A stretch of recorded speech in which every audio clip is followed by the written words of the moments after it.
نبی کریم صلی اللہ تعالی علیہ وسلم کے کچھ صحابہ اللہ کی محبت کے شوق میں حضور کی بارگاہ میں حاضر ہوئے اور انہوں نے آ کے عرض پتہ کیا کیا؟ عرض کرنے لگے یا رسول اللہ صلی اللہ تعالی علیہ وسلم سالوں بیت گئے ہیں سجدے کرتے ہوئے، حضور سالوں بیت گئے ہیں تسبیح پڑھتے ہوئے، سالوں بیت گئے کہتے ہوئے کہ سبحان اللہ وہ پاک ہے، ہمیں سالوں بیت گئے یہ کہتے ہوئے کہ اللہ اکبر وہی سب سے بڑا ہے، سالوں بیت گئے کہتے ہوئے کہ الحمدللہ ساری تعریفیں اللہ کے لیے، سالوں بیت گئے اس کی تسبیح کرتے، تحلیل کرتے، تکبیر کہتے۔ حضور اب نہ ہمارا اپنے رب سے ملنے کو جی چاہتا ہے، کبھی یہ حقیقت منتظر نظر آ نہ لباس مجاز میں، لاکھوں سجدے تڑپ رہے ہیں میری جبین نیاز میں، اور اقبال کہنے لگے کہ تیرے عشق کی انتہا چاہتا ہوں، تو میری سادگی دیکھ کیا چاہتا ہوں، میرا ذرا سا تو دل ہے مگر شوخ اتنا، میں وہی لن ترانی سنا چاہتا ہوں۔ میرا بھی دل کرتا ہے کہ اللہ میں تجھے کہوں میں تجھے دیکھنا چاہتا ہوں جس طرح حضرت موسیٰ کلیم علیہ السلام نے کہا تھا، اور تو مجھے کہے کہ لن ترانی تو نہیں دیکھ سکتا، ذرا سا تو دل ہے مگر شوخ اتنا، میں بھی وہی لن ترانی سنا چاہتا ہوں۔ پھر کہنے لگے بھری بزم میں راز کی بات کہہ دی، بڑا بے ادب ہوں سزا چاہتا ہوں۔ دیکھو سب لوگوں کے بیچ ہی میں نے یہ کہہ دیا۔ میرے عزیز صحابہ نہ شوق میں، کتنے سارے لوگ ہیں آپ، کتنی ماشاءاللہ بڑی تعداد میں آپ آئے، ہم بھی کبھی اس شوق میں گئے ہیں کہ ہمارے رب کو دیکھنے کو دل چاہتا ہے، ہمارا جی چاہے وہ کبھی ہمیں ملے، ہم کبھی اس کی زیارت کریں، اس کی بارگاہ کرم میں ہم حاضر ہوں۔ صحابہ نے عرض کیا یا رسول اللہ صلی اللہ تعالی علیہ وسلم ہمارا رب کہاں ہے؟ ہمارا اپنے رب کو دیکھنے کو جی چاہتا ہے۔ جب صحابہ نے یہ عرض کیا تو اللہ نے قرآن مجید نازل کیا، فرمایا وَإِذَا سَأَلَكَ عِبَادِي عَنِّي فَإِنِّي قَرِيبٌ، محبوب جب میرے بندے آپ کی بارگاہ میں آ کے میرے بارے میں پوچھے نا تو ان سے کہہ دینا میں ان کے قریب ہی ہوں، قریب ہی ہوں۔ دلیل کیا ہے؟ آئی اذا دان، یہ جب بھی مجھ سے دعا مانگیں گے میں ان کی دعاؤں کو قبول فرماؤں گا، میں ان کے قریب ہوں، میں ان کے قریب ہوں، یہ جب بھی دعا مانگیں گے نا میں قبول کروں گا، میں ان کے قریب ہوں۔ اللہ تبارک و تعالیٰ کے بندے اللہ سے محبت کرتے، رب کی بارگاہ میں جھکتے، اس کو اپنے دکھ سناتے، اس کے پیارے محبوب صلی اللہ تعالی علیہ وسلم کا وسیلہ لے کے اس کے حضور حاضر ہو جاتے، پیشانیاں سجدوں سے روشن ہوتی۔ ہم ہر چیز کے لیے وقت نکالتے ہیں، ہر چیز کے لیے، لیکن عبادت کے لیے وقت نہیں نکالتے۔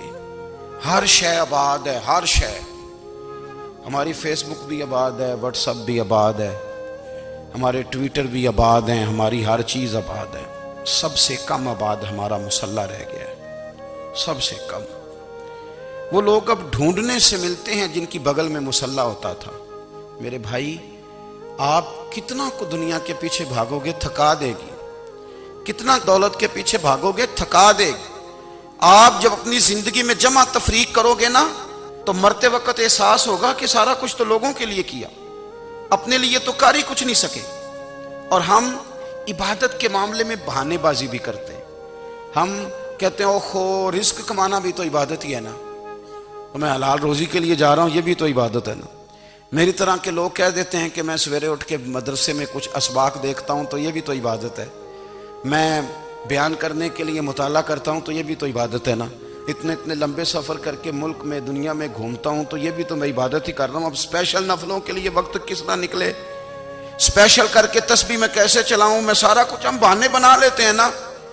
میرا سوال یہ ہے کہ یہ ساری باتیں صحابہ کو، نبی کریم کو، دیگر لوگوں کو بھی تو پتہ تھی نا، لیکن آپ غور تو کریں 23 سال حضور کو وقت ملا، مختصر وقت ظاہراً تبلیغ کرنے کے لیے، پوری دنیا میں دین بھی پھیلانا ہے، گھر میں 11 ازواج ہیں، 4 بیٹیاں ہیں، ان کی اولادیں، سارے کام کاج بھی دیکھنے ہیں، لیکن سیدہ طیبہ طاہرہ حضرت عائشہ صدیقہ رضی اللہ تعالیٰ عنہ فرماتی ہیں سارا دن تبلیغ کرتے، ہر غلام کے دکھ سنتے، گھر میں آتے تو اپنے گھر والوں کا خیال کرتے، کام میں ہمارا ہاتھ بٹاتے۔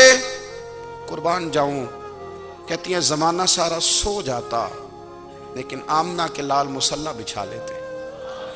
دنیا سو گئی، ساری سب سو گئے، جو خدام تھے، وہ جو غلام تھے، وہ سو گئے۔ صحیح مسلم میں لفظ ملیں گے، سیدہ پاک فرماتی ہیں او میرے نبی کے غلاموں، میں نے یہ رنگ بھی دیکھا ہے کہ حضور نے اتنا کھڑے رہے، اتنا قیام کیا، اتنا قیام کیا کہ مقدس پیروں میں ورم آ گئے، سوج گئے پیر اتنے بڑے۔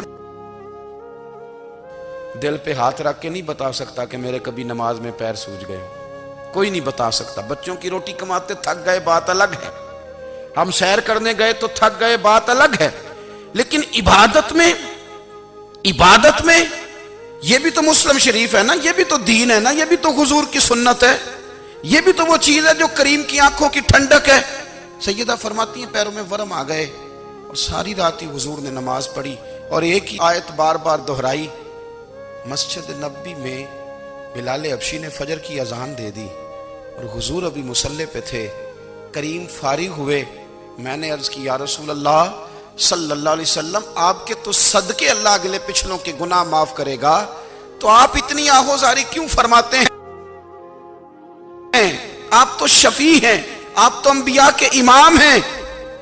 تو حضور نے فرمایا عائشہ تم نے گنوایا ہے نا میرے اللہ کی مجھ پر کتنی رحمت ہے، افلا اکون عبدا شکورا، فرمایا اگر اس نے اتنی نعمتیں دی ہیں تو کیا میں اس کا شکر گزار بندہ نہ بنوں؟ میں شکر گزار بندہ نہ بنوں اس کا؟ پھر اگر اتنی نعمتیں اس نے دی ہیں، مجھے اتنا نوازا ہے، تو پھر میں اس کے سامنے سجدے نہ کروں؟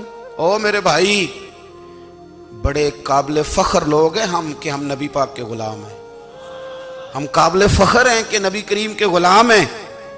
کیا کبھی اس غلامی کے شکرانے میں بھی دو نفل پڑھے ہیں کہ یا اللہ تیرا شکر ہے تو نے ہمیں حضور کا غلام بنایا ہے؟ یاد رکھیں کہ اپنی روحانی زندگی کو آباد کریں، استغفار